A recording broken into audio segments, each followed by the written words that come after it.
Thank you all for being here. I'm so excited to be a part of this. Tonight we gather for the 52nd annual Sportswomen of Colorado Awards celebration.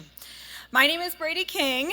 Many of you might know me from Channel 7, but long before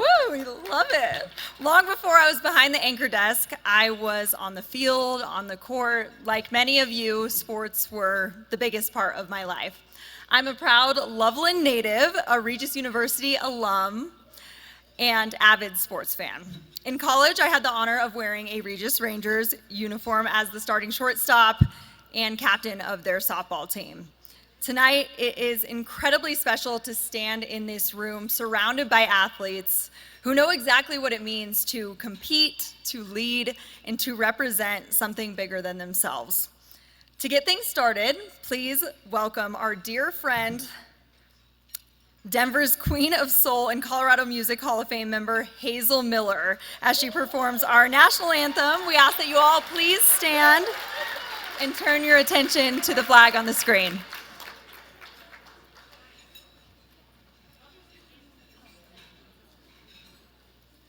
Oh, say, can you see by the dawn's early light what so proudly we hailed at the twilight's last gleaming, whose broad stripes and bright stars through the perilous fight o'er the ramparts we watched were so gallantly streaming, and the rocket's red glare, the bombs bursting in out, gave proof through the night that our flag was still there. Oh, say, does that star-spangled banner yet wave o'er the land of the free and the home of the brave?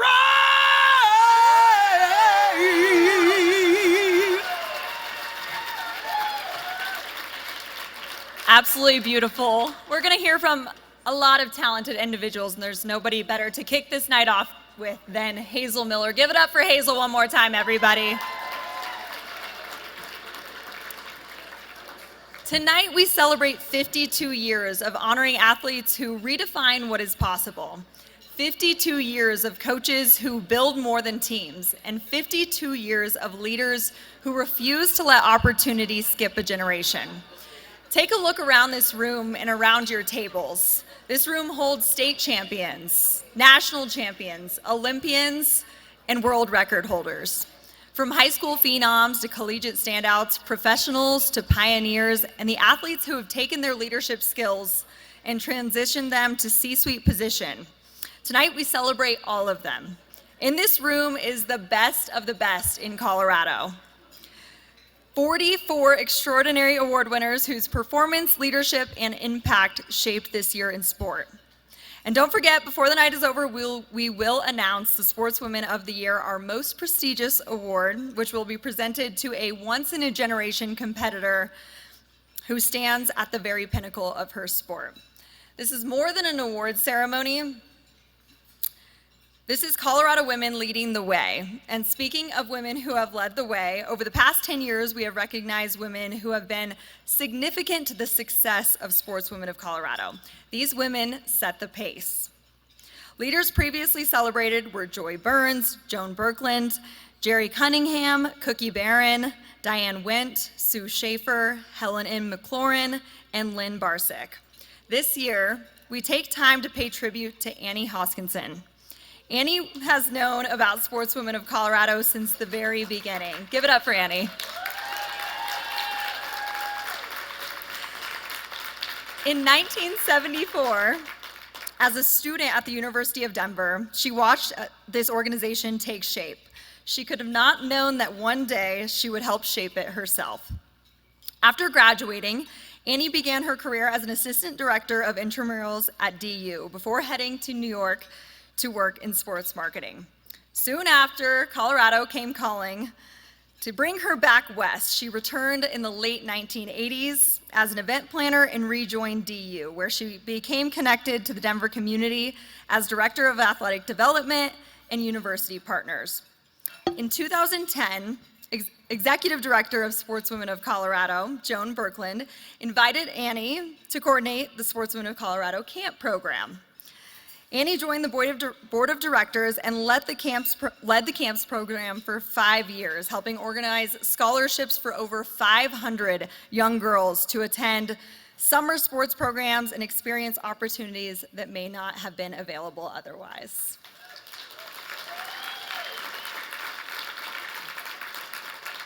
Through that work, she became deeply involved in our annual awards celebration, helping coordinate this very banquet. Then in January 2017, Annie stepped into the role of executive director. For 7 years, she led Sportswomen of Colorado with vision, heart, and steady leadership. Annie often says that as a pre-Title IX baby, nothing is more important than ensuring girls have the opportunity to participate in sports. That belief has guided her work and shaped her leadership. Annie, would you please rise so we can recognize you?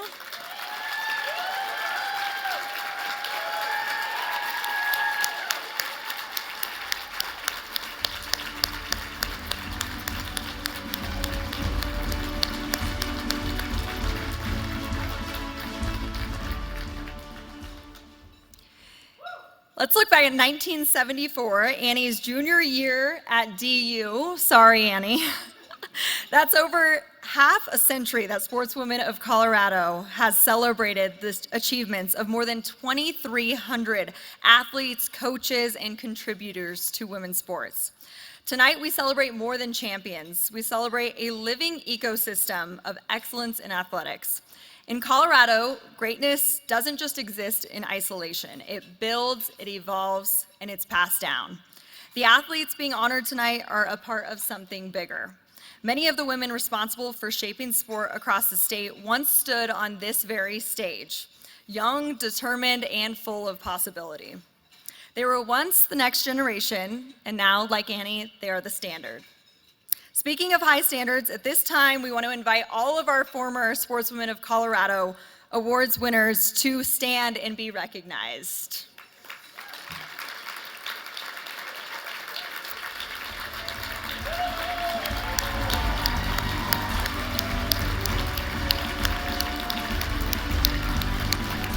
An amazing group of ladies. We got Abby Wayner, Lauren Howe, Ann Kelly, Jenny Glynn over there.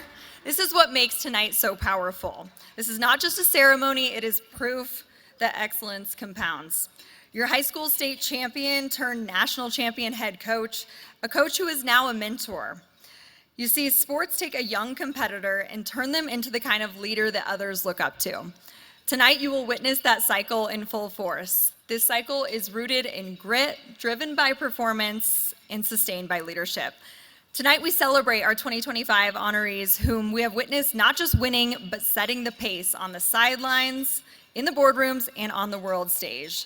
The ones who refused to accept limits, who kept competing, kept building, and kept saying yes when opportunity felt scarce. The tradition continues tonight as we proudly welcome 44 new honorees into the prestigious family of Sportswomen of Colorado. We will hear about all of those honorees a little bit later, so now it's just time to announce the leader of this amazing organization. Many of you in this room have had the opportunity to work with this individual as she has worked tirelessly to make sure this event went smoothly tonight, and I'd say so far so good. She is the organization's only employee, so you can imagine how many things she has juggled over the past few months. She's the CEO, the marketing expert, the administrator, the fundraiser, the program coordinator, the grant writer, the communications director, the event planner, the bookkeeper, the volunteer manager, and everything in between, quite literally. And I can personally say that I am proud to call this person a friend. And I've had a great time so far this evening, so I am so glad that our executive director, Jennifer Anderson Ehrlich, is leading Sportswomen of Colorado into the next half century.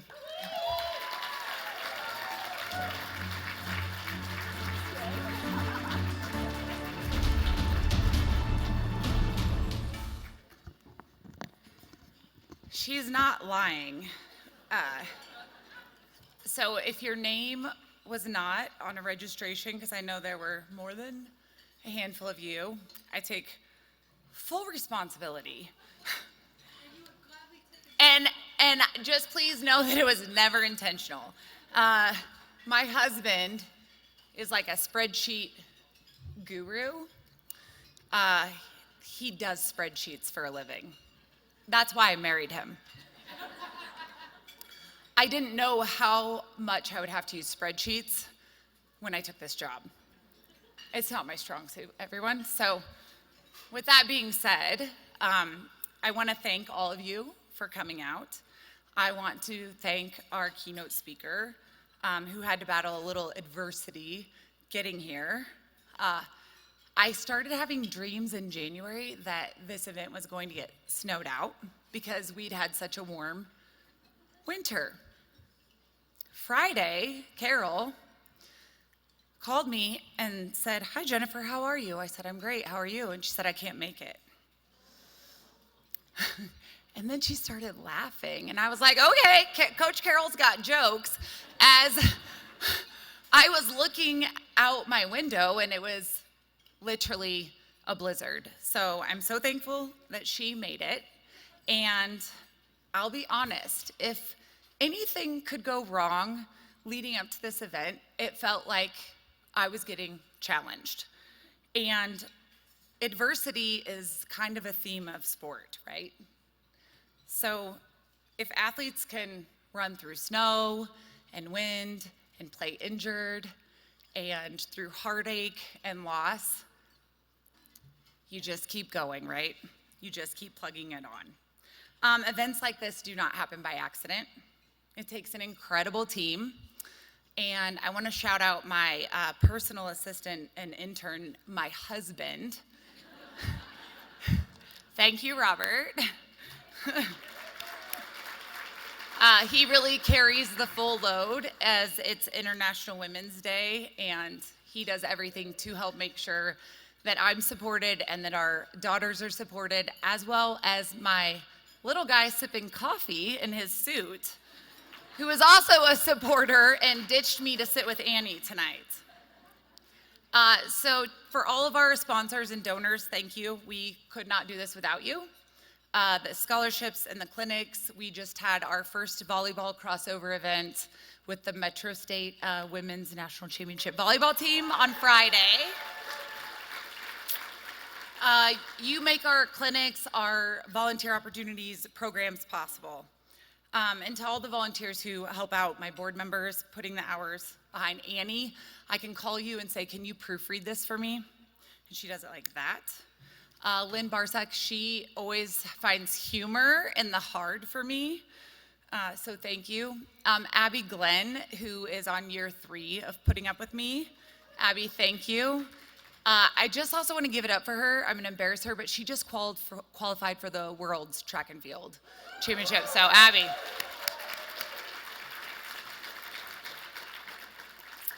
I also want to thank my kids.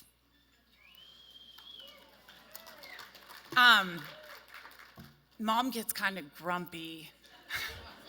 I do. There's a lot going on, and having them here, all 3 of them tonight for the first time, is really special. This means a lot to me, this organization and growing it, and there's hiccups and there's adversity, but it's really important to me. I didn't have anything like this growing up. So I really, truly take on the endeavor of honoring the honorees that are here, and these kids and the people that are making changes and continuing to push the momentum forward. It means a bunch to me. I want to say thank you to Jordan and Abby for always having my back, always being a sounding board, and being leaders, the next generation for little girls to look up for, and you guys are always there to just step in and help, so thank you.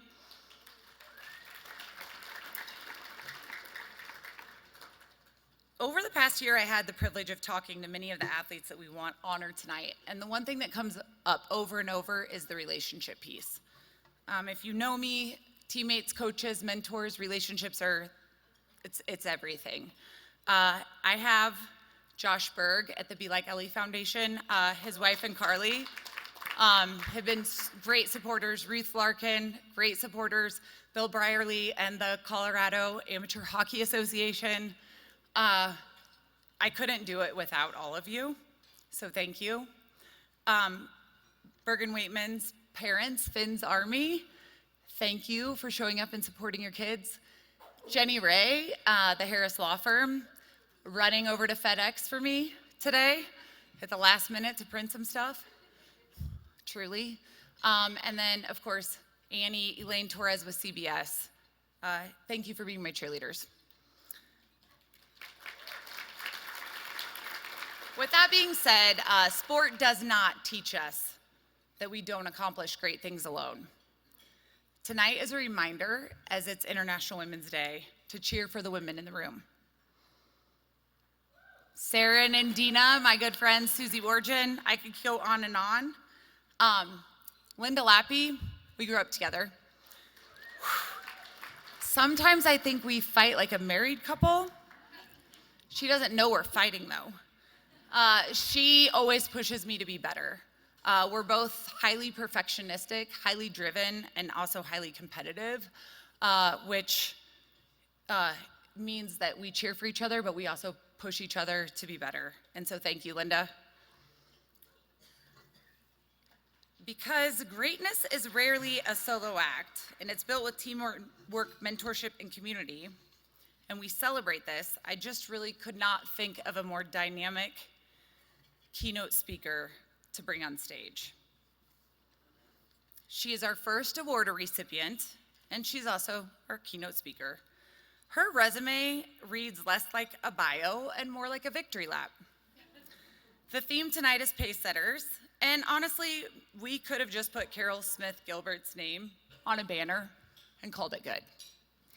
Carol, who was hired in 2021 as the director of men's and women's track and field at the University of Georgia, made history as the first woman to serve as head coach of a Georgia men's team.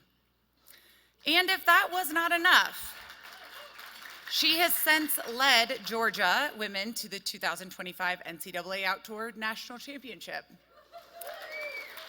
which was the third national championship of her coaching career.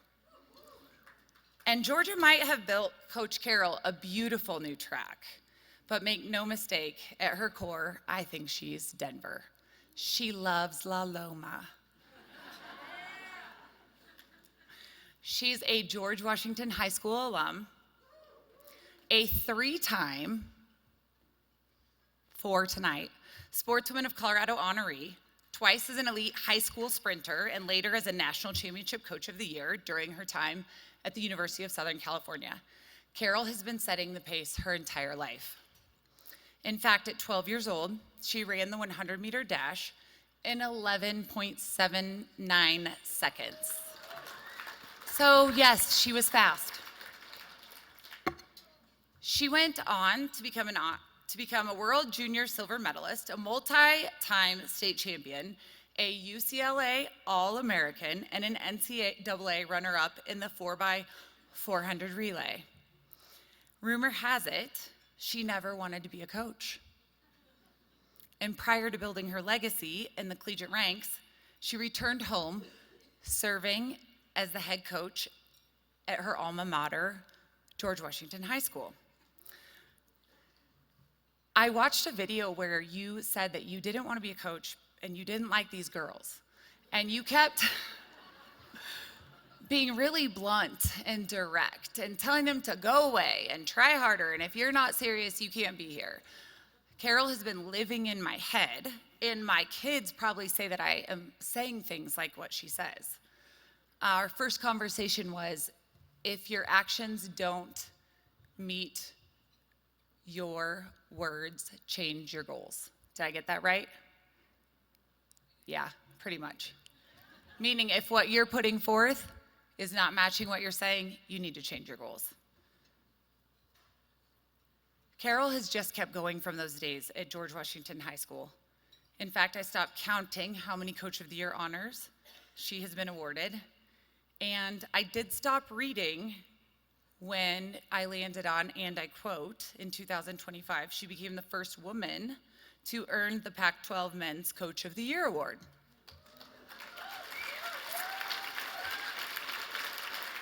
Which leads me to believe, I think it's safe to say, Coach Carroll is one of the best coaches in track and field. She just finished her tenure as the president of the U.S. Track and Field and Cross Country Coaches Association. And as you see, for Carroll, leadership has never stopped at the finish line.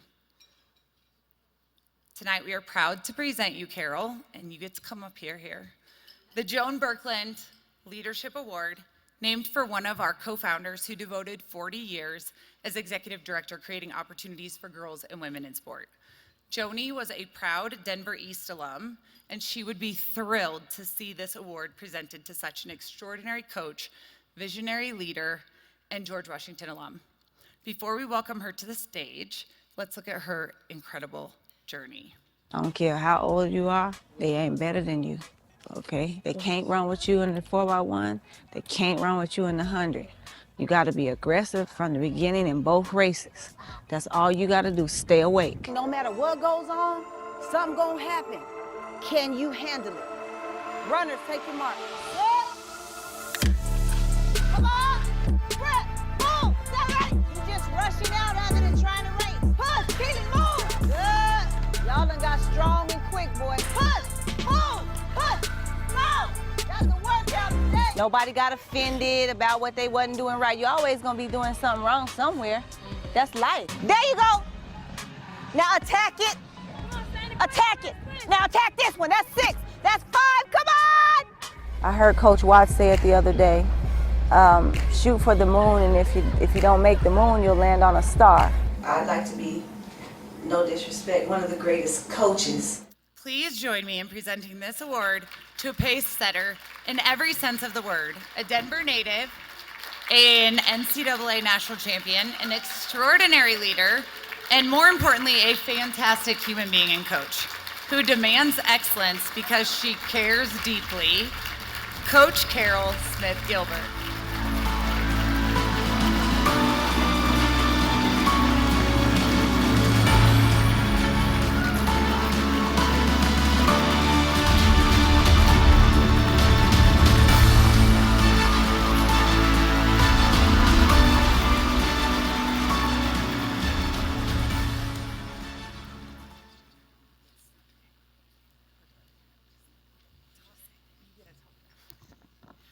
Okay, I can't believe that's me. I did all of that? I didn't know. So thank you all for having me. Good evening. Let me start by saying Happy Women's History Month and International Women's Day. And congratulations to all of tonight's honorees, and thank you to everyone for allowing me time to speak to you. Now, let's go back, turn the pages. I know I don't look like it, but turn it back 45 years ago. Now, imagine a teenage girl standing in her bedroom in Denver, Colorado, holding a saxophone in one hand and a pair of track spikes in the other. Her Girl Scout sash is hanging on the closet door. Her dad is definitely not thrilled, thinking that this might be one more thing she might end up quitting. But she has just made a decision that feels small, but will change the trajectory of her life. She chooses the spikes. Now here's the shocking part. She had no idea that one day it would lead her to coach Olympians. She would be led to coach division men's and women's track and field programs across the country. And to graduate 100% of her student athletes, and to stand here today as a Hall of Fame inductee. She just knew one thing. When she ran, she felt free. And that girl, that was me. I never talked like this. And the truth is, none of this was part of a grand master plan. As Jen told you, I didn't even like the kids that much. coaching was never the dream, running was. But sometimes what we chase prepares us for what we're called to lead.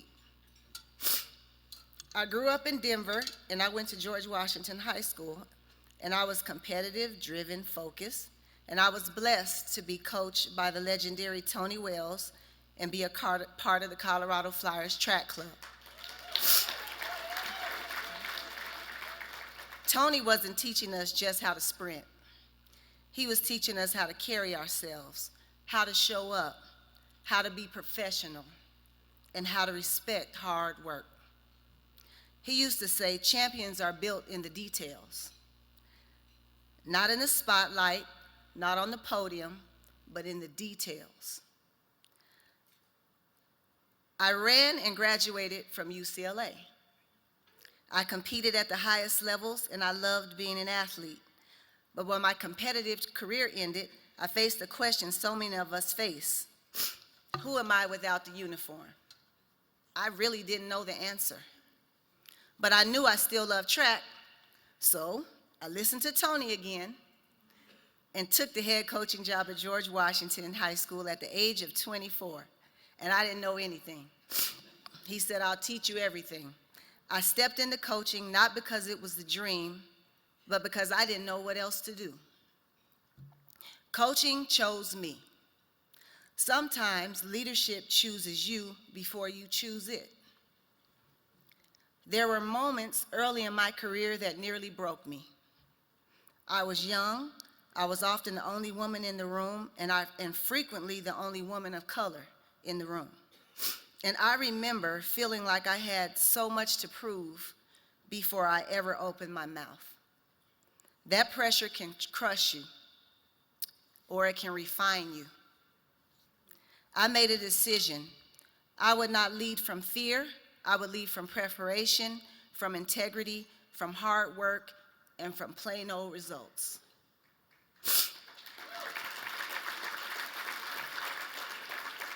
And I would also never allow my athletes to feel invisible in rooms they earned the right to enter. Because coaching just isn't about developing speed, it's also about developing identity. Yes, we train hard. Yes, we pursue championships. Yes, we chase excellence relentlessly. And we also travel the world. We compete in major global championships, and yes, we also win medals. But more importantly, we graduate 100% of our athletes, every single one.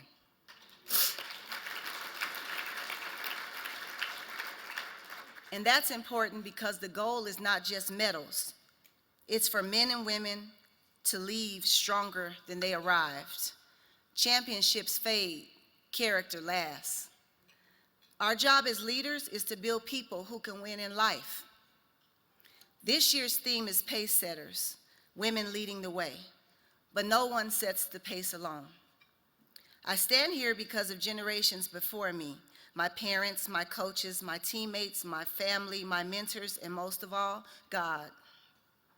Today, I live in Duluth, Georgia with my husband, Greg. We're raising our 19-year-old son, Osiris, and I'm a bonus mom, almost real mom as well, to Alex and Spencer.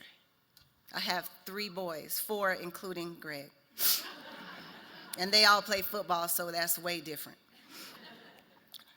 Being a mom has made me a better coach, and being a coach has made me a better mom. Each role enhances the other, but being a mom allows me to see my athletes as someone's child, and that responsibility is sacred. It's not just winning, it's watching an athlete who doubted themselves become confident. It's seeing a young person step onto the line afraid and walk off knowing they belong. Track is a metaphor for life. As you progress through life, you're not always going to be the first at every stage. The race is long, and it requires that you understand where you're going and when you should arrive. That's track and field, and that's also life. There will be false starts. There will be setbacks. There will be races you lose by milliseconds. but there will also be moments when you break through barriers you once thought were permanent. Preparation, belief, resilience, that's my formula. You don't have to see the outcome of the entire race to take the first step. You don't have to know where it ends to begin running. Your presence is not an accident. If you are in the room, you earn the right to be there. Set the pace. In track, there's something called the anchor leg, the final runner in the relay. Every generation is running an anchor leg for someone. The women who paved the way for me handed me the baton. Now it's my responsibility to finish strong and pass it forward. But I'm not looking to pass the baton to just anyone. I will know who is ready by their work. Because this baton isn't given to anyone, you have to earn it. So honor those who ran before you. And when you hand the baton to the next generation, make sure you've raised the standard. Because pace setters don't just lead the way, they change the way. Thank you.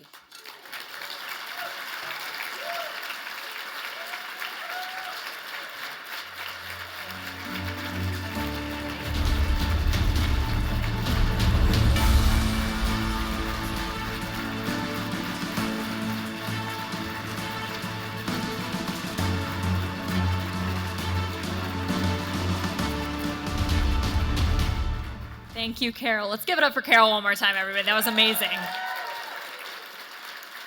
I remember leaving this event last year for the first time, coming here and just feeling really motivated and empowered and just proud to be a woman in sports, which is exactly how I feel after hearing Carol's speech. And we're just getting started, so thank you all for having me. I'm honored to be a small part of this event.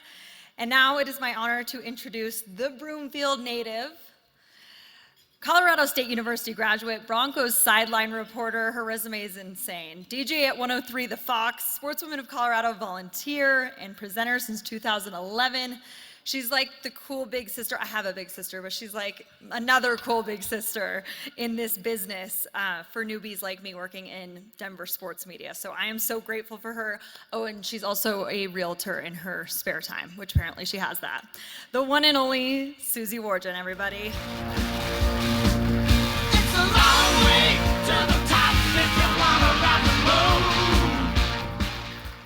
All right. Thanks, Brady. It's great to be here. I didn't realize till I was looking at the script, 2011, that means 15 years. This is my 15th year emceeing this. Wow, it's a long time. I feel like there's been a lot in there, but it's been great, and it's an honor to be here tonight. As Brady said, I am a Broomfield native. I'm a fourth-generation Colorado native, so it's very special to be here. It is special to be a part of this event where we honor so many women and also contributors to women's sports, and you will be inspired tonight. You're going to hear stories about people and women that you'll just leave here feeling like, all right, I need to do a little bit more in my life, because there's going to be some pretty incredible stories here. It is our 52nd annual celebration tonight. We gather here not only to honor achievement, but also to celebrate momentum. For 52 years, Colorado women have been building something powerful, a standard, a legacy, a movement. And this year, more than 100 nominations were submitted from every corner of our state, representing every sport, every level, every community. Our selection committee, and I am on that committee as well, is comprised of respected media leaders from across Colorado, and we carefully review each nomination, and it's hard. It is very challenging to try and figure out who should be selected. So it was just like it always is this year, very difficult to decide. Not all of our representatives or recipients, I should say, are able to join us here tonight because of their competition schedules and travel, but we're proud to recognize those who are here, and we will celebrate the full class of 2025. And remember, before our night is done, we're going to present our most prestigious honor, which is the 2025 Sportswomen of the Year. As you meet tonight's honorees, remember that every honoree recognized this evening, along with everybody that is in our Hall of Fame, stands eligible for that ultimate distinction. Before we get started, I want you to turn your attention to the screen so you can see the individuals and teams that we're honoring tonight.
Great video. Love that. All right, let's go ahead and we will get into our honorees tonight. We are going to start when Colorado High School sports historians look back on the genesis of flag football in this state, which is becoming not only huge here, but also nationally. If you watched anything with the around the Pro Bowl, you'll see how big flag football is getting, and it is really doing well in our state. A lot of that has to do with the Denver Broncos. It's a great partnership they've done with CHSAA. But those reflections will be littered with Arianna Akey and her highlights, Akey, Arianna. As the sport's first true bona fide star, Arianna was the centerpiece of a dominant Mountain Vista team that went 38-0 the last 2 seasons en route to back-to-back Class 5A state championships. In 2025, Arianna threw for more than 4,500 yards and 89 touchdowns. That was just last year. She added, get this, over 1,500 rushing yards and 22 more scores on the ground. In the title game, Arianna, who also is a state champion in track, in addition to playing basketball and running cross country, she stole the show at the state championship with over 500 yards and 7 touchdowns. I think we've got some professional QBs who could take note of that. Just this February, she received the honor of Most Valuable Player at the NFL Flag Girls High School Showcase that was during that Pro Bowl week. Congratulations to our honoree in flag football, Arianna Akey.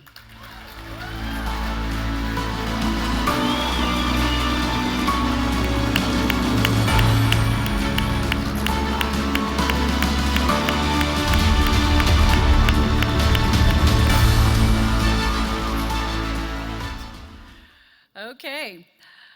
Layla Petz is one of the most accomplished female athletes to ever wear an Arvada West uniform. In an era of specialization, she stood out as a true 3-sport athlete, competing in gymnastics, diving, and track and field.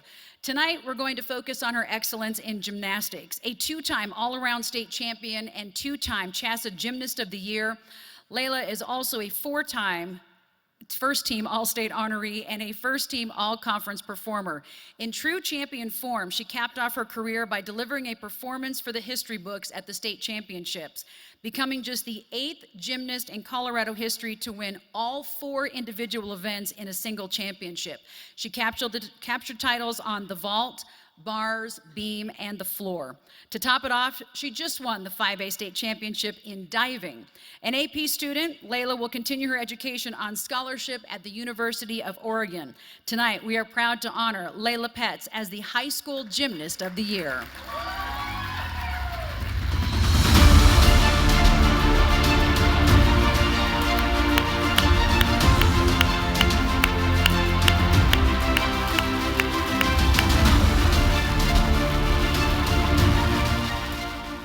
A lot of Georgia Red going on up here.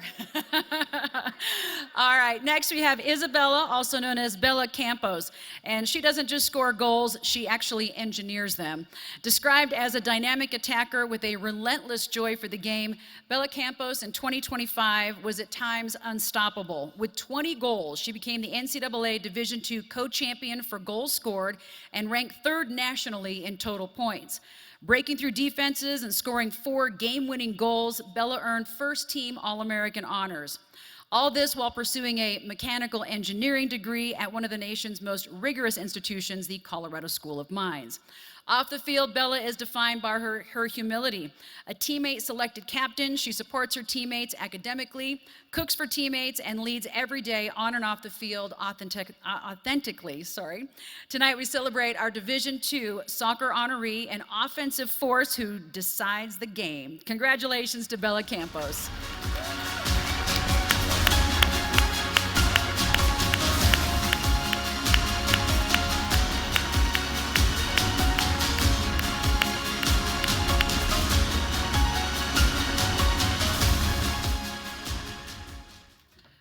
Relentless is a word that we often use, but it is rare. If you look up the most relentless athletes of all time, you're going to see names like Michael Jordan, Abby Wambach, and Michael Phelps. And if you've watched the University of Colorado junior standout Hope Layla, you're going to know that she belongs in that conversation as well. This past fall, Hope delivered one of the most electrifying performances the program has ever seen. She finished number 4 nationally in total points and also earned first-team All-American honors. She was a finalist for the National Player of the Year by Top Drawer Soccer. She also stood among the nation's elite as a finalist for the prestigious Mac Herman Award. Her numbers are staggering, a nation-leading 22 goals in just 24 matches, rewriting the CU record books with 54 total points. She was named the Big 12 Power Forward of the Year after leading the conference in nearly every offensive category, and also became the first Buff to ever record 2 hat tricks in a single season.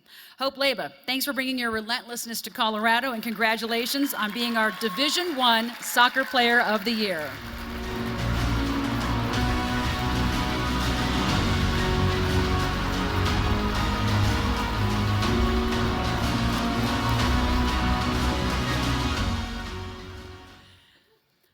For 4 years, from the first warm-up pitch to the final out, Broomfield's Ireland Hare controlled the game from the pitching circle, leading the Eagles to their first ever 5A softball state championship. The ace pitcher was dominant in the title game, earning her 18th win of the season. Pitching over 360 innings, she amassed 418 strikeouts with a stellar 1.95 ERA. What makes the CHSAA 5A Player of the Year even more remarkable is that she is just as feared in the batter's box as she is on the mound. She's a powerful hitter. She closed her senior season with a .402 career batting average. Yielded as a two-way standout, she was invaluable and a rare asset, a true game changer in every sense.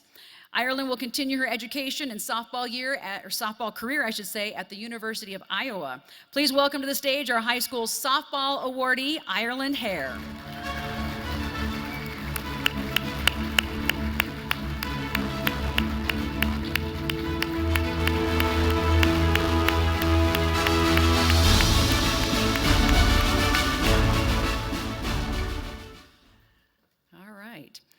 A Colorado high school phenom turned college star and then professional. Corby Otis had a banner 2025 season at the University of Florida.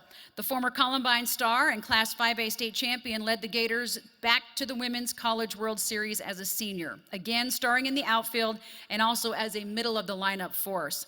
Across 2 seasons with the Gators, she batted .377 with a .519 on-base average. 109 walks and 15 homers, including 1 bomb that came in the World Series.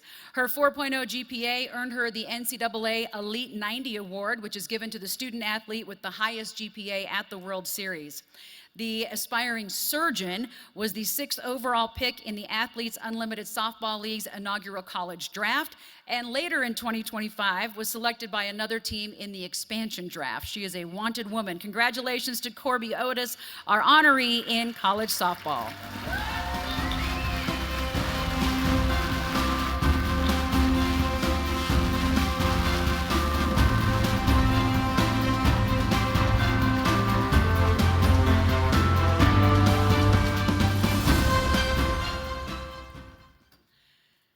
A 9-time 1A state champion, a state record holder in the 100, 200, and 400 meters.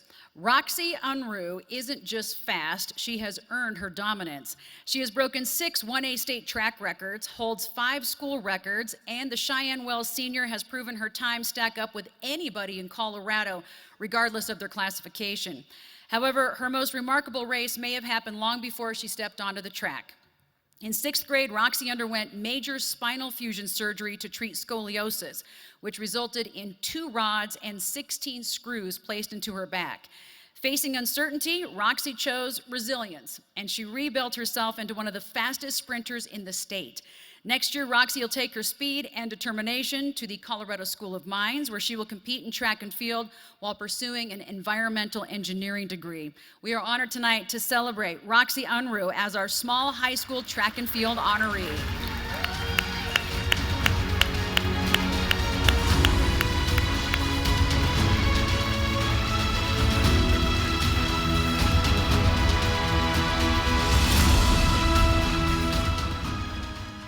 All right, I'm going to run through some of those that cannot be with us, unfortunately, here tonight. Please hold your applause until the end, and I'll just do a little bit on each one of these phenomenal women.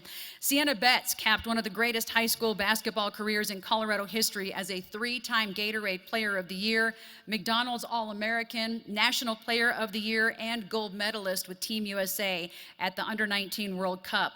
With this award, Sienna Betts now enters into our Sportswomen of Colorado Hall of Fame, which is great. Also not here tonight, Raegan Beers delivered one of the most efficient basketball seasons in Division I history, averaging 17.3 points and 9.4 rebounds while shooting 63% from the floor for Oklahoma. An all-SEC first-team selection, a Lisa Leslie Award finalist, an academic All-American, and also Team USA gold medalist. Raegan proved dominant in every phase of the game.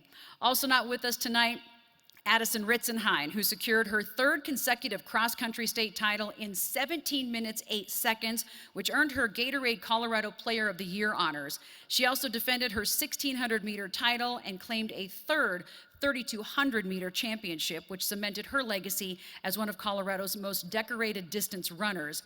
And Addie is now entered into our Sportswomen Colorado Hall of Fame as well. Moving on to Tristian Spence. Tristian's captured 2 national championships and a national runner-up at a remarkable year for Adams State. That's a great picture. She won the NCAA Division II Outdoor National Championship in the 5,000-meter and then returned this past fall to surge away from the field for the Division II Cross-Country National Championship by more than 6 seconds, and she's very good at putting on lip gloss too. All right, Izzy Faye defended her 4A state diving title with the highest score of any classification and one of the top marks in state history, becoming Niwot's first ever girls diving champion and first repeat 4A winner since 2021. She swept district, league, and state for titles. She closed her career as Colorado Coaches Association Diver of the Year. Moving on to Maggi Congdon. Congdon became an NCAA first-team All-American in both the mile and the 1,500 meters, finishing third nationally indoors and outdoors while rewriting school and conference records at Northern Arizona. Maggie's a 4-event Big Sky champion and conference MVP. She also helped host one of the fastest distance medley relays in NCAA history. Agur Dwol captured the NCAA Indoor National Championship in the triple jump, earned All-American honors, and ranked among top athletes in the nation and world while setting Oklahoma's indoor record. She's a 2-time state champion who still holds Colorado's all-classification triple jump record, and she adds a 3rd Sportswomen of Colorado honor and Hall of Fame distinction to her resume now. Moving on to Rockette Allen. Rockette led Colorado 5A lacrosse in points and assists, recording 138 points and powering Thunder Ridge to its first ever championship game appearance. She was named the CHSAA 5A Player of the Year and now continues her impact as a freshman at Penn State. Betty Nelson and Eliza Osborne are honored as co-college lacrosse athletes of the year because we could not decide, so they are co for their outstanding leadership and impact at the collegiate level. Together, they definitely elevated their program with elite performance, consistency, and championship caliber play throughout the 2025 season. Another Broomfield girl, Broomfield's Taylor Green, became the 2025 American Ninja Warrior Women's Champion and also back-to-back Last Woman Standing, which continues a trailblazing career for Taylor that began with historic finishes as the youngest woman to conquer major final obstacles. Let's hear it for these incredible women who cannot be here with us tonight.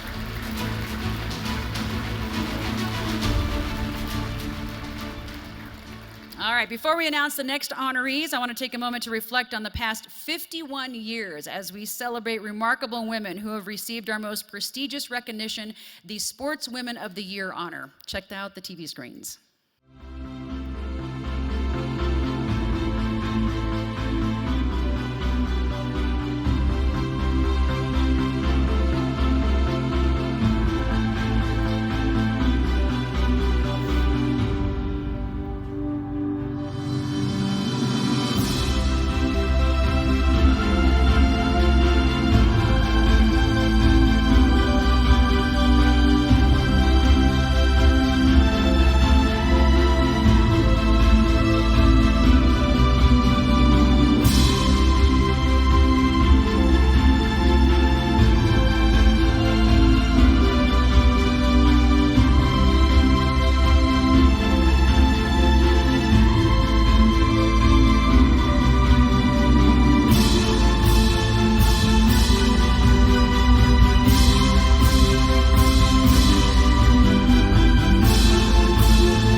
Layla's kind of ridiculous, isn't she?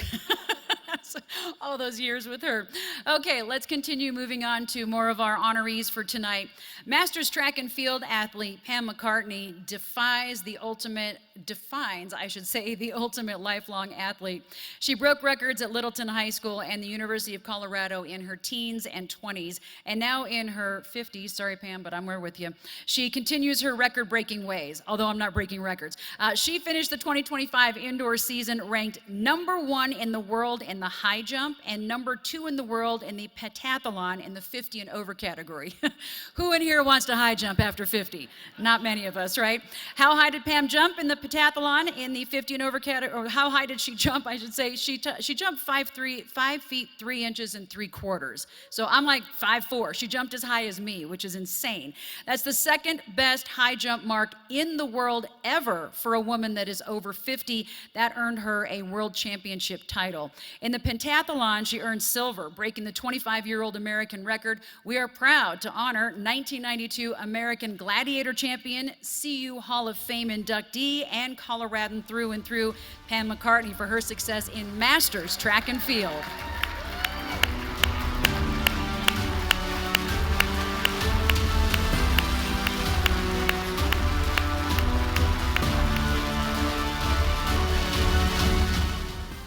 Pam, if you ran up that ramp, could you jump over me? Sure, okay, that'd be fun. We'll do that after we're all done here tonight. Okay. All right, next up, last year, Susan Griffin Kaklikian, did it pretty well there, Susan? Hopefully I did. She owned every course that she raced on. She's so impressive. Competing in the 70 to 74 age group, this Colorado Springs triathlete won all 12 races that she entered, from local events to international championships. She captured 6 national titles at the USA Triathlon National Multi-Sport Championships and also brought home 4 world championship medals from Spain and Australia. By the year's end, Susan ranked #1 nationally in triathlon by a wide margin, and get this, had she competed in the younger age group, the 65 to 69-year-olds, younger, she would have placed second. Her competitive spirit started over 4 decades ago. She competed in track and cross country for the U.S. Army team. She added triathlon to the mix after she met a couple of world-class triathletes when she was a grad student. Since then, Susan has competed in 32 world triathlons. Locally, Susan is no slouch either. Last year, she took first place in her age group at the very competitive Boulder Sunset Triathlon and the Loveland Last Call Triathlon. Let's hear it for our Masters Triathlete honor, Susan Griffin Kaklikian.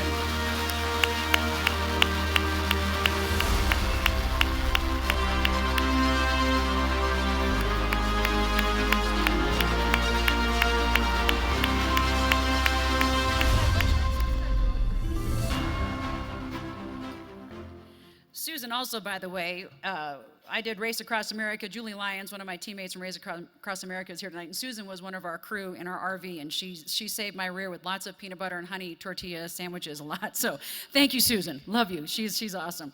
All right. At work, Dr. Ann Flower puts in marathon shifts, saving lives in the ER. To relax, she runs ultras, because that's what we all do to relax, right? An ultra, by the way, is anything longer than a marathon. A marathon is 26.2 miles. Last year, Ann took on the legendary Leadville Trail 100, and she shattered a 31-year-old course record, becoming the first woman to finish under 18 hours, and that was her very first 100-mile race. Then she set a new women's 50-mile world record at the Tunnel Hill Trail Race.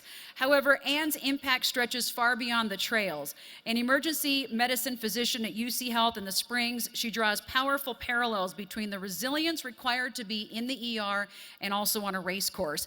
Days after her Leadville victory, she was back caring for patients, and as a co-founder of Mountains to Mountains, she helps bring critical medical resources to remote communities, which blends endurance, service, and leadership in extraordinary ways. So whether healing patients or breaking records, Ann embodies compassion and grit, and tonight we honor a healer, a record breaker, and an inspiration, Dr. Ann Flower, our 2025 Ultra Runner.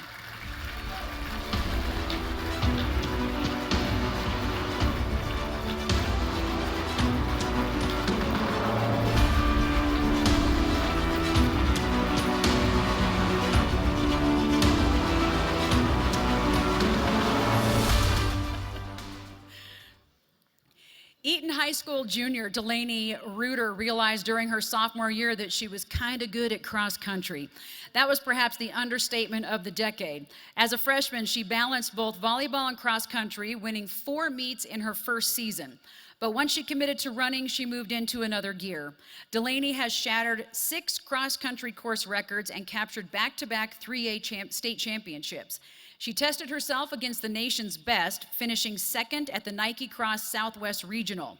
Her dominance does not stop in the fall. In the winter, she is a 3-year varsity starter in basketball and earned all honorable mention all-state honors in each of the past 2 seasons. In the spring, she carried that momentum to the track, winning the 3A state title in the 1600 meter and earning all-state first-team recognition.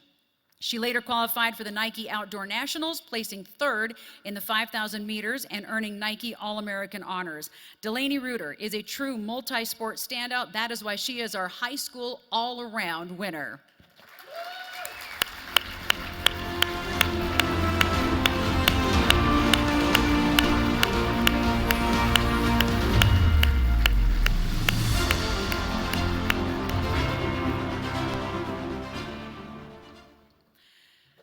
Monica Abilene has dedicated more than 55 years to swimming and diving in Colorado as a competitor, a coach, official, and a meet director. A graduate of Abraham Lincoln High School, Monica's impact on the sport has been extraordinary. She has refereed more than 50 high school state championships, 41 as a head deck referee, and served 2 terms as the state's rules interpreter. She has represented Colorado on the National High School Swimming and Diving Rules Committee and continues to officiate at CHSAA State Championships today. Monica served as meet referee during all 5 Olympic gold medalists that Missy Franklin's high school championship that she had at Regis High School. In 2024, she received the CHSAA Tom the Bomb Robinson Award for her contributions to the sport. And just last month, she was inducted into the Colorado Swimming Hall of Fame, a field that is traditionally dominated by men. Monica has been a defining figure, mentoring generations of officials and championing fairness, education, and opportunity. Tonight, we proudly honor Monica Abilene for her lifelong contribution to sport.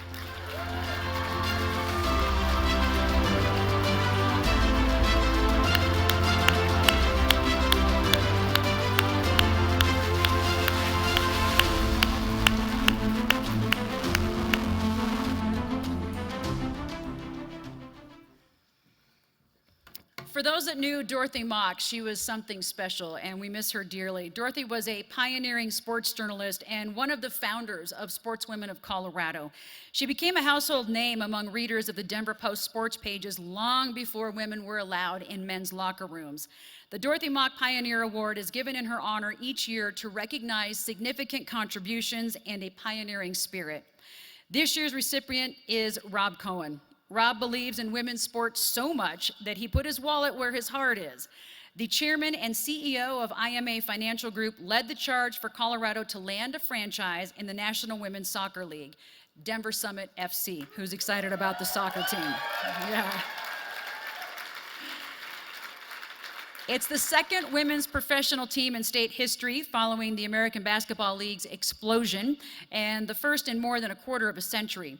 Rob and his ownership group plopped down a cool $110 million expansion fee, which was the largest in the history of American women's pro sports, and committed to building a temporary stadium in Centennial and a 14,500-seat stadium in Denver. He has left no stone unturned, including Summit FC signing U.S. women's national team captain and Colorado native Lindsey Horan. Summit FC begins its first season very soon, like this weekend, March 14th in San Jose, and will play its inaugural home match on March 28th at Empower Field at Mile High, which is awesome. So congratulations, Rob Cohen, the winner of our Dorothy Mock Pioneer Award.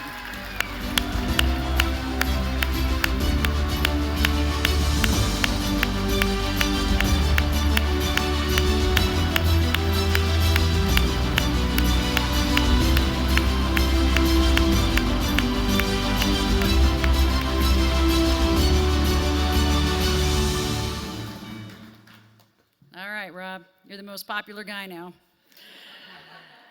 Our 2025 newcomer of the year made an immediate splash, or should we say more of a tidal wave, and announced herself as a force from her very first race. As a freshman at Cherry Creek High School, Kate McKinnon delivered one of the most impressive debut seasons in recent memory. Going undefeated at the Chassa Swimming and Diving State Championships, Kate captured 4 state titles, 2 relays, and 2 individual events, showcasing versatility, confidence, and poise beyond her years. Both relay wins were historic as she anchored a team that shattered a relay record that was once held by superstar Missy Franklin. On the national stage, Kate earned 2 USA Swimming National Awards while dominating statewide with 7 Colorado long course and 4 short course titles. Her excellence earned her a spot at the prestigious USA Swimming National Select Group Camp, and just one of 52 swimmers nationwide that earned that honor. With a freshman season like that, Kate McKinnon is truly deserving of Newcomer of the Year.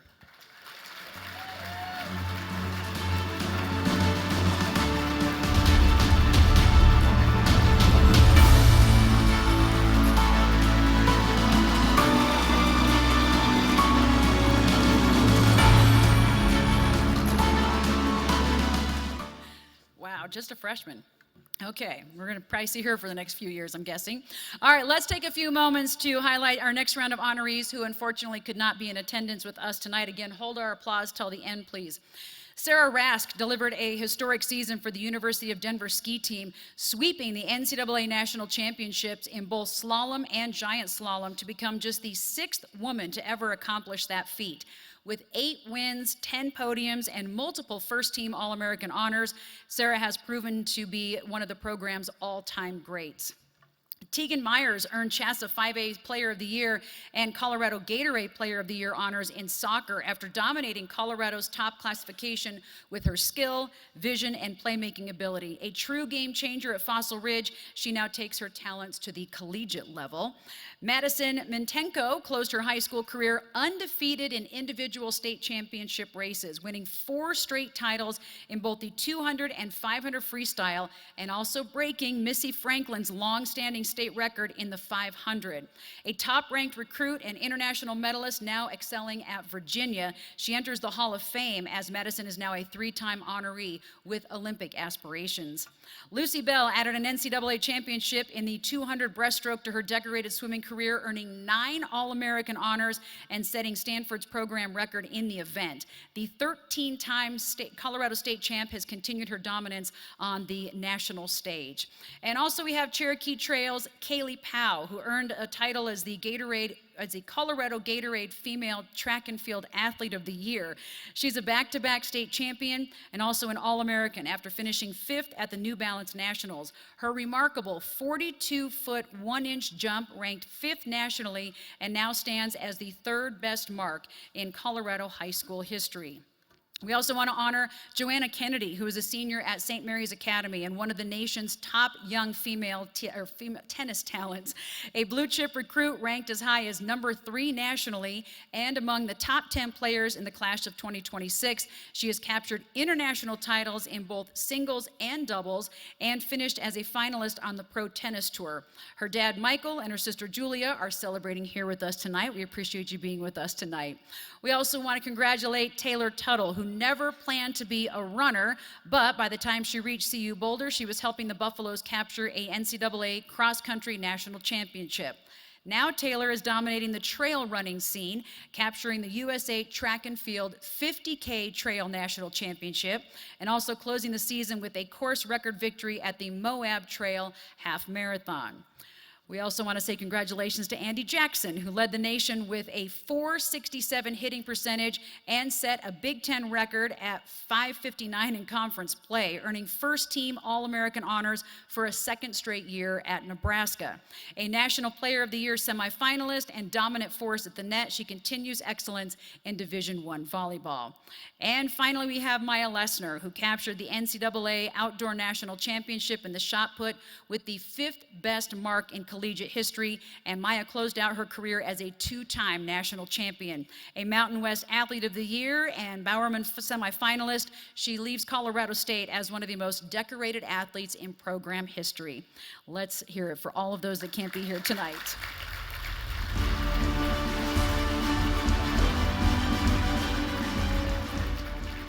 Okay, I guess I get to take a break. Abby Wayner, who I used to cover when I was doing high school sports, when I was at 9 News. She and Ann Struther are both here tonight, which is really fun. But Abby's going to come up and have a special presentation. So welcome up Abby Wayner, ladies and gentlemen.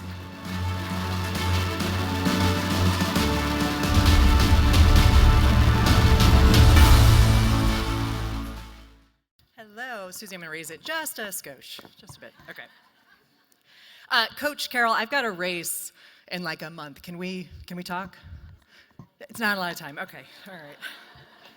Not much to work with, I know. Hi, I am Abby Wayner Bartolotta, and Jen asked me to introduce myself briefly, and I'll do so in the context of why I'm up here. I'm an extremely proud Colorado native. My dad, the La Junta High School graduate turned New York Yankee baseball player. My mom was a marathoner. You know, from them I learned a little bit about discipline and about sacrifice, my mom often being up at 4:30 in the morning, well before her kids were awake. My sister Emily, some of you may know, and I played together at Thunder Ridge High School before continuing our careers at Duke, which I might say ACC tournament champions today. You know, Emily and I spent our whole lives together. So after graduation from Duke, we spent 10 years on opposite sides of the country. We were so sick of each other by then. She's a physician now, and from Emily, I learned about true leadership. I'm also here tonight with my childhood hero, Ann Strother. I should say Ann Strother, Abramitis now. Ann's a former UConn great and current Kent Denver girls basketball head coach. They're headed to the Elite Eight next week. I've watched Ann's career since I was 10. I was able to play with her and against her, and including some historic games, Thunder Ridge versus Highlands Ranch, where tickets were literally being scalped outside for standing room only. There are some fun games. And from Ann, I learned about just endless kindness, also with ruthless competitiveness. We have the great privilege of honoring Bree Crittenden. Is Bree here tonight? Yeah, where is Bree? Somewhere around here. Over there. Hey, Bree. This season, Bree passed me and Tracy Hill in the all-time scoring record for Colorado girls basketball. And you know, Bree, someday my own daughters are going to tell the story of when they watched you and when they learned what true talent looks like. You know, I have to say, I did go to Bree's game on Friday where she had an incredibly efficient 41 points. So I do feel confident that one of my records might stand. That would be field goal attempts. Probably forever, I think. After my playing career ended, I had a very short stint with the New York Liberty. So short, but I got to keep my jersey, so you feel like you played. And then I moved into sports broadcasting. And here tonight is someone I watched on television for as long as I can remember, and that's the legendary Marcia Neville.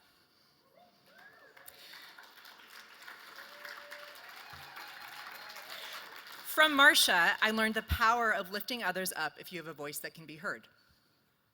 Seeing Marcia on air mattered more than I probably understood at the time. Her presence made it feel normal for a girl in Colorado to dream about working in sports media, although I must say I was never as good as Marcia.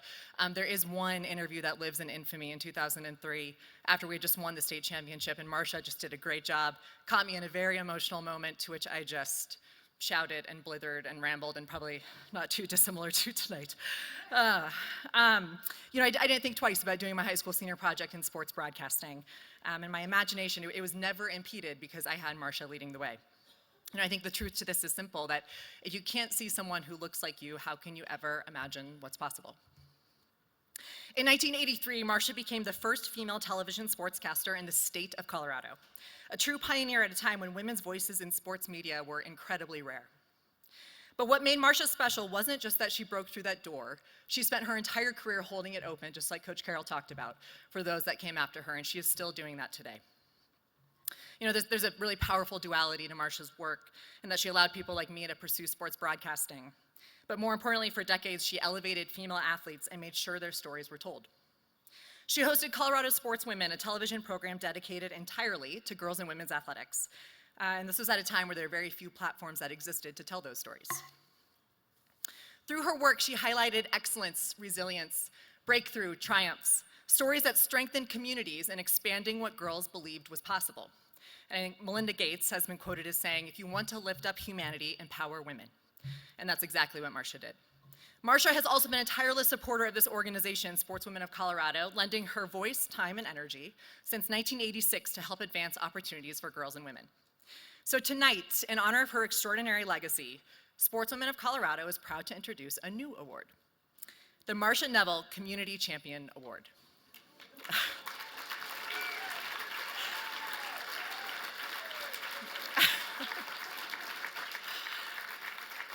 This award will recognize individuals who, like its namesake, give selflessly of themselves to advance girls and women's athletics, embolden our community, and lift others through leadership, service, and passion. So Marcia, would you please join me on stage so we can recognize you, and so you can present the very first Marcia Neville Community Champion Award.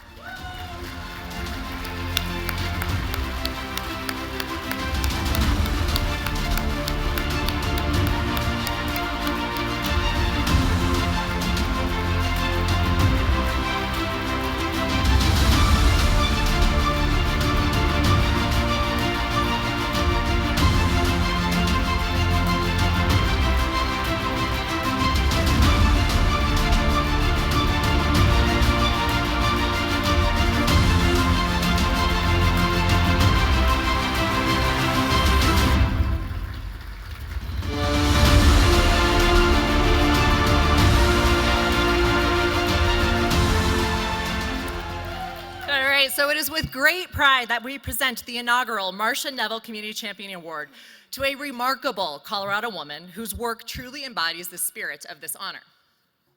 Tonight's honoree is someone many of you know well, and perhaps tonight might be for the first time. She's an inspiring broadcaster, a beloved community voice, this is going to give it away, a Broomfield native, and a Colorado State graduate. She is a steadfast supporter of Sportswomen of Colorado, and she is also a 2016 Sportswomen of Colorado honoree. Right alongside Marcia and Emily, my mom, she's also in my personal collection of heroes. Tonight, we are honored to recognize Susie Wargin. Susie's career spans decades in Colorado media. She's a familiar voice on 103.5 The Fox and serves as the Denver Broncos radio network sideline reporter, bringing energy, insight, to audiences across the state. But Susie's connection to Sportswomen of Colorado runs especially deep. She said it earlier, it's been more than 15 years that she has generously donated her time in emceeing this banquet, sharing the stage with hundreds of athletes across the years. Through her work in radio, television, podcasts, and community events, Susie has consistently used her platform to amplify the stories of women in sport. She brings authenticity and passion to everything she does, whether she's covering a Broncos game, hosting an event, or mentoring young journalists. Susie, for your years of dedication, for your leadership, and for being such a powerful champion of Colorado's female athletes and the Sportswomen of Colorado community, it is our great honor to present you with the very first Marcia Neville Community Champion Award.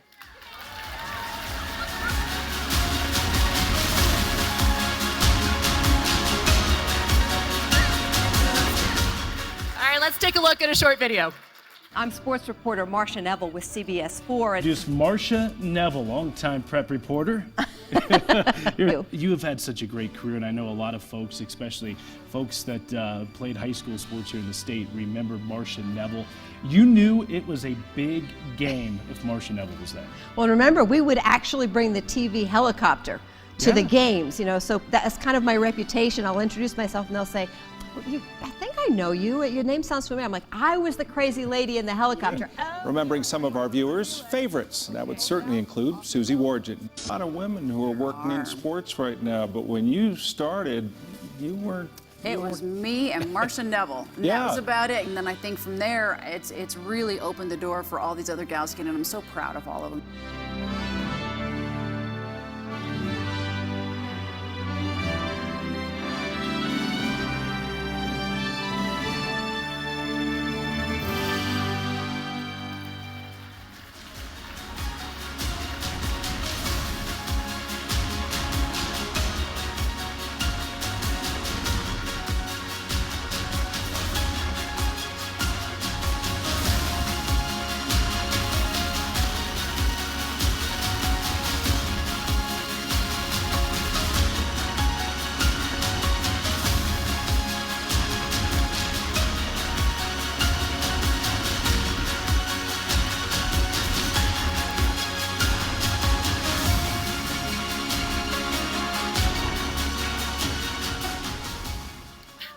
guess it was a good thing I didn't go to the bathroom during my break. Jen would have like, oh my gosh, wow, well, thank you. Now, a lot of things make sense because the CSU women play tonight, and I told my husband he could go out to Las Vegas early because we're going tomorrow. And he's like, no, I think I want to go to the Sportswomen in Colorado banquet. I'm like, really? And then I was like, okay, that's fine. And then a week ago, Samantha, my daughter, was like, hey, can I go to that bank with you? I was like, no, Dad's already gone. I got my +1. She's like, no, I really want to go. I'm like, okay. You want to see how much Dad's poker night's going to go for in the silent auction? Like, what's the deal? That was very cool. Thank you. Jen, thank you. I know we talked about this. We talked about this to honor other women because I like not me, but thank you. That was that's amazing. And Marsha, honestly, when I got my job at 9 News as a prep sports reporter first, she reached out to me immediately and was just like, whatever I can do, let me know. And so I try and do the same thing. That's why, like Brady said tonight, I try and gather our women. We have more and more women in the sports media scene here, not only in Denver, but in Fort Collins, in the Springs, and I really try to help them connect and network, and I just think it's huge. And that's what this is about, whether you're in sports, whether you're in media in it, whether you're a coach or an official, it's about lifting us all up. So thank you, that was very cool. Okay, and you did this in like the middle, and now I have to keep going. Thank you, okay, enough about me. What's that? Adversity. In the face of adversity, I shall continue. Okay, here we go. We're going to continue our program, and thank you again very much. It's not supposed to be about the MC, it's supposed to be about everybody else, so we're getting back to that. Chances are slim that our next 2 honorees will ever face against each other again. Jenna Ramsey Rutledge from the Colorado School of Mines likes her distance 5K or longer. She even won the 2025 Monterey Bay Half Marathon. Helen Braybook from Colorado State Pueblo specializes in the 600 meters, the 800, and also the mile. But tonight, they're going to share the stage and get our Pace Setters Award, because Jenna and Helen are both Division II all-time national record setters. See, again, when we go to this selection committee, we cannot decide. It's really, really difficult when you're trying to decide between 2 phenomenal people in a category. Helen actually set national marks in 2 distances. She ran the indoor mile in a record 4 minutes, 30.03 seconds, a mile.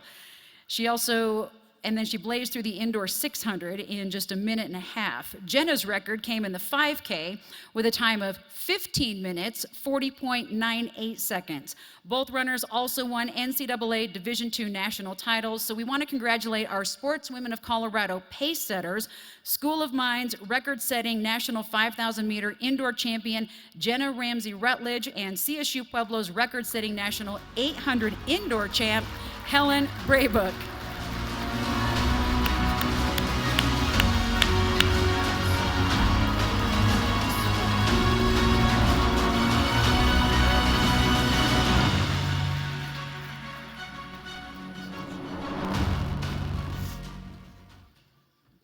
Have the sniffles, Carol.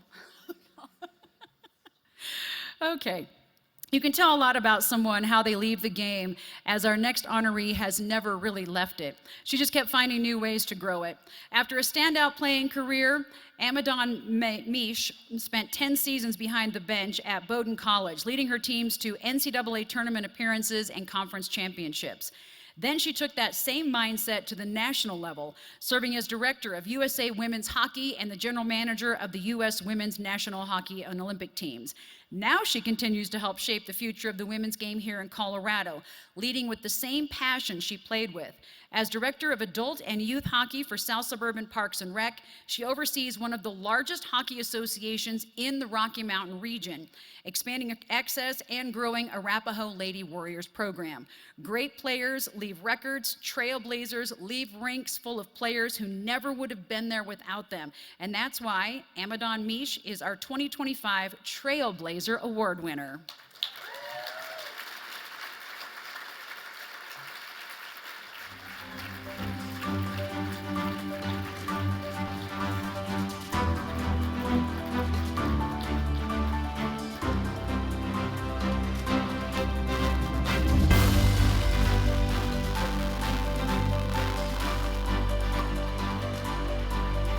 Our next honoree, Abby just mentioned her a little bit ago. We're going to honor an athlete that has really rewritten history and continues to add to it. In fact, As Jen had said, she rewrote her biography. She said this earlier in our VIP event. She wrote it probably 7 different times because she just kept having to rewrite it because she keeps playing so well. She's achieved so many milestones, and especially in her senior year as a basketball player. Brianna Crittenden is 6'3". She's a swing player from Riverdale Ridge High School, and she surpassed 2,000 career points faster than any athlete in Colorado high school history, male or female. She got to 2,000 faster than anyone. And then on February 14th, she broke the all-time Colorado State scoring record, again of any male or female, which is originally held by Tracy Hill, 2,935 points. And that was a really nice Valentine's gift, a record that had stood for 43 years. She is a 5-star recruit, the number 8 ranked player in the nation, and is one of just 7 Coloradans to ever be named a McDonald's All-American. And I would bet if her coach added up all the times that she had 2 or more players guarding her, that would probably also be a new record. She is double teamed a lot. And you would think that those milestones are impressive. She also has a 4.1 GPA, because why would you stop at 4.0?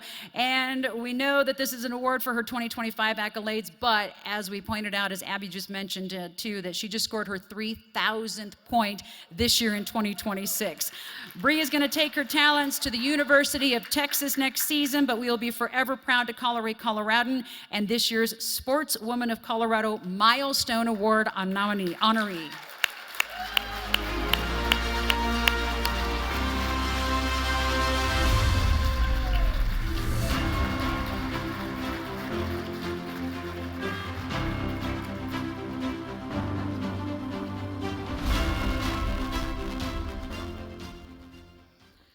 Annika Helf came to America with a childhood dream to win a national championship. The German-born outside hitter arrived at MSU Denver after a standout year at Northeastern Junior College in Sterling, where she earned the 2023 first-team All-American honors. A fierce competitor and referred to by teammates as the driving force behind their success, Annika made immediate impact. And in 2025, her dream became a reality. The lone senior outside hitter helped lead the Roadrunners to its program's first ever NCAA Division II National Volleyball Championship. A true 6th rotation force, she led the team with 403 kills, added 349 digs, and earned first-team All-American honors. Her leadership, toughness, and championship performance helped cement one of the greatest seasons in MSU Denver volleyball history. Congratulations to Annika Helf, our Division II Collegiate Volleyball honoree.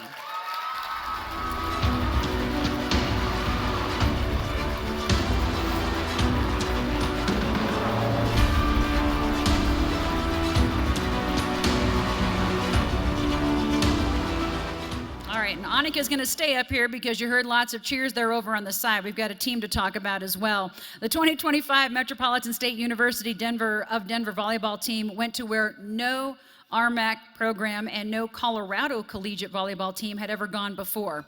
The Roadrunners captured the NCAA Division II National Championship in unforgettable fashion. After breaking through to the program's first ever Elite 8, they didn't just make history, they finished it. Trophy in hand, led by 10th year head coach Jenny Glenn, MSU Denver battled past Wingate in a 5-set thriller in the Elite 8. They ended Tampa's undefeated season in the Final Four, and then toppled perennial powerhouse Concordia St. Paul in the national title match. The run was made even more remarkable considering the Roadrunners lost All-American outside hitter Annika Helf to a knee injury. Annika was out with that knee injury early in the Elite 8. In the season's most pivotal moments, they responded with resilience, depth, and belief. Coach Glenn emphasized mental performance and team cohesion throughout the year to strengthen focus, confidence, and composure under pressure. The result was a fearless postseason surge that surprised the nation, but not the team inside Auraria Gym. Let's give it up for Metro State University Denver volleyball team and head coach Jenny Glenn, your college team and coach of the year.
Bergen Waitman is more than just a volleyball player. She is a leader defined by resilience and character. It is extremely rare that a player goes through an entire career and never knows what it feels like to lose their last game.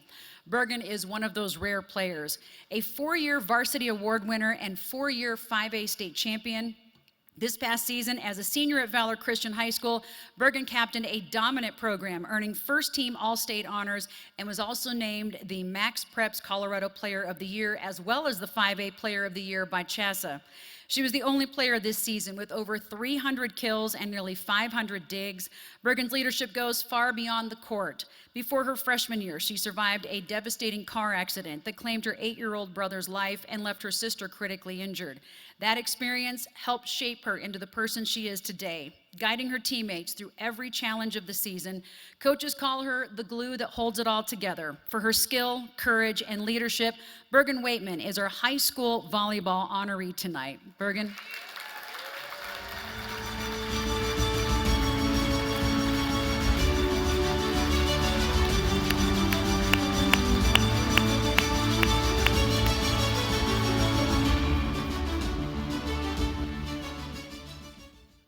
Valor Christian, speaking of Bergen, is our high school team of the year. And as much as resilient and courageous describe Bergen, that equally represents this Valor team.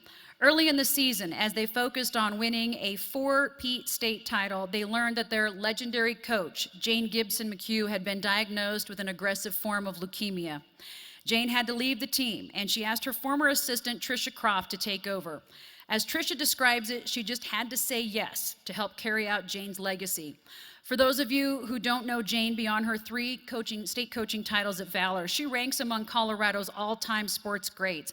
A state volleyball champion at Arvada West, a Sportswomen Colorado Hall of Fame, 1988 Olympian. Throughout the season, the Eagles rallied together and they persevered. And then on championship night, they successfully carried out Jane's legacy in 5 sets. They outlasted a determined Chaparral team to win their 4th straight state title. And as it turns out, they won it just in time. Right after the championship match, the game ball was delivered to Jane's hospital bed, and less than an hour later, Jane passed away. For all that they endured and all that they accomplished together, Jane, Tricia, and the 4-time state volleyball champion, Valor Eagles, you are our high school team of the year.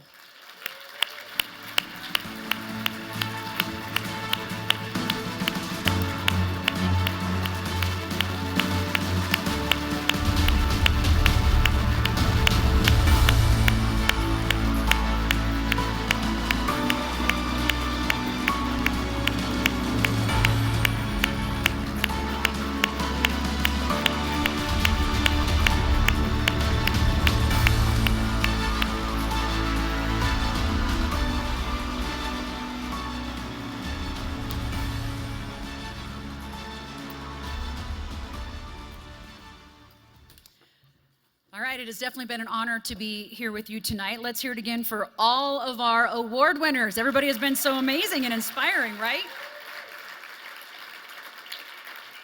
We, of course, do still have one more award, and this one, it is the pinnacle. Tonight, we have celebrated champions, we've celebrated record setters, trailblazers, but this honor rises even above that. That is the Sportswoman of the Year Award. It's the one that defines excellence at its highest level, the one that echoes far beyond our state lines, and the one that belongs on a world stage. It can be awarded to any 2025 honoree, any Hall of Famer, any Colorado woman or team whose impact has reshaped the standard of greatness. Let's take a moment to reflect on some of Colorado's icons.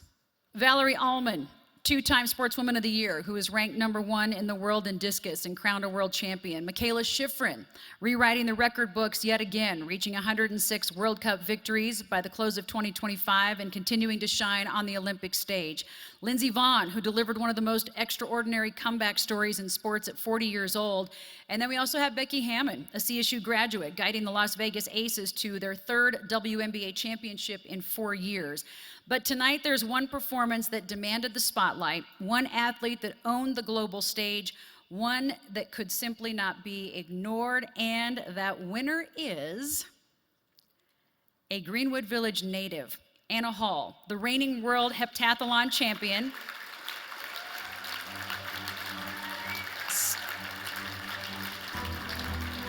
She stands atop the globe as one of the very best and one of the most demanding events of all sports. 7 events, 2 grueling days, speed, strength, power, endurance, precision, mental toughness, and Anna mastered them all. This year in Austria, at the legendary Hypo meeting, she delivered a breathtaking 7,032 points, which is a personal best and also a meet record, announcing to the world that she's not just among the elite, she is setting the pace. She also captured her 4th consecutive USA Outdoor Track and Field Heptathlon title.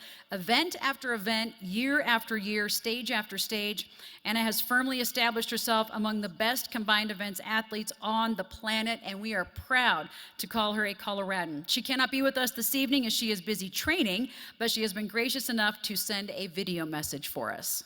Anna here. I just want to say I am so incredibly honored to be receiving this award.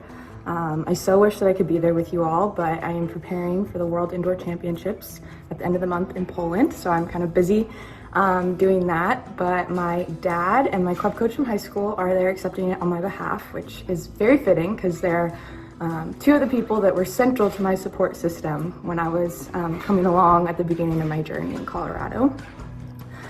And I just want to say thank you so much for including me amongst this great group of women, you know, people that have won this award in the past and people that will win this award in the future. It's so cool that my name will be listed alongside theirs. I am very familiar with the great female athletes that come out of Colorado.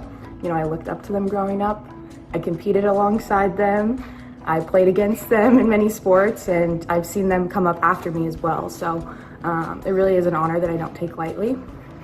And I think anytime that I achieve something, an award, a medal, a mark, any of my dreams, I feel like it makes me look back on, you know, how I got there and mostly the people that got me there. And a lot of those people were people I kind of picked up along the way in Colorado. So this is really special.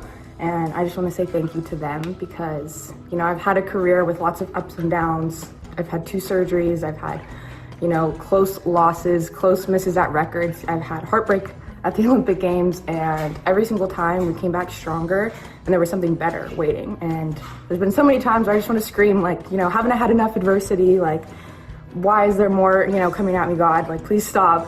But truly all the lessons that I've learned along the way have been so valuable and made this past year winning the World Championship finally, you know, it's been a long time coming. It made it that much sweeter because of how much I grew along the way and how much my team had to pour into me along the way. So I want to make sure that I shout them out for winning this award. And just again, thank you guys so much. Truly, it is an honor. All right, and to accept Anna's award on her behalf tonight, a person who has been in her corner from the very beginning, her dad, David Hall. Is David here? Okay, there we go. David, come on up. You can grab her award. Let's hear it again for our Sportswoman of the Year, Anna Hall.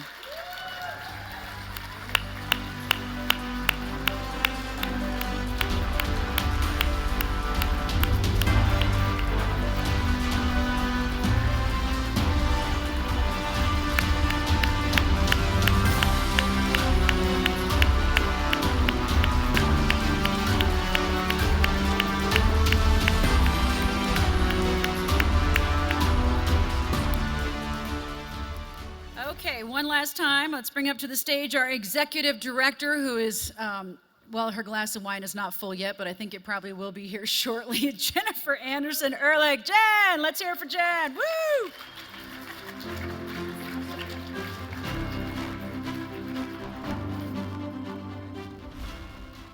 Speaking of adversity, when things don't go exactly as you plan them, you adapt and you fix it and make it better. So I'm already setting my goals for next year. David, thank you for being here. Congratulations to Anna. Let's give it up for Carol, Coach Carol.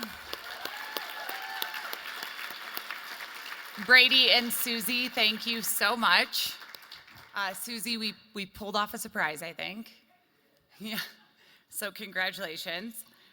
Parents, coaches, if you're a coach, just pop your hand up, any level, any age. Take a look around. You volunteer all of your time for your kids, oftentimes not getting paid. Parents, raise your hand if you're a parent and you spend a lot of hours driving your kids to and from practice. I talked to both David and Renette about just driving Anna around and the hours that it takes. So kids that are here, athletes, be nice to your parents. We're tired sometimes.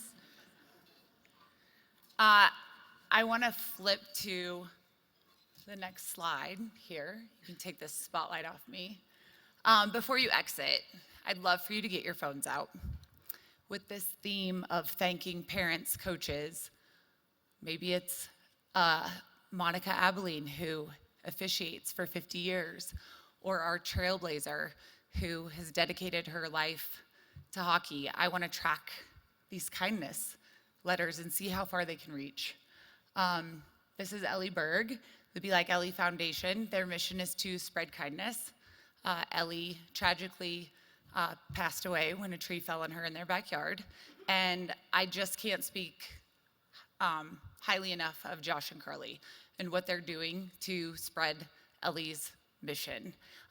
Ellie was an avid CU soccer fan, so Jason and Hope, she would have loved the Denver Summit. I think they're season ticket holders. So I just would love for everybody to scan this, take a minute to write a kindness letter, show some good school spirit. My board members, thank you so much. Donors, sponsors, all of you just being here in the room supporting girls and women in sports. Let's give it up one more time for all of these honorees and these incredible athletes that have achieved so much.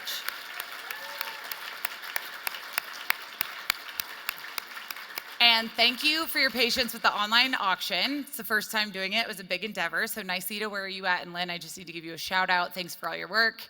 And if you've won, it's 8:01. We ended right on time. So you can head out to collect your items. Honorees, we need everyone to come up to the stage. And I know we have 2 teams, so that's a lot of people, for one more photo. So thank you, everyone. Enjoy your evening. Get home safely.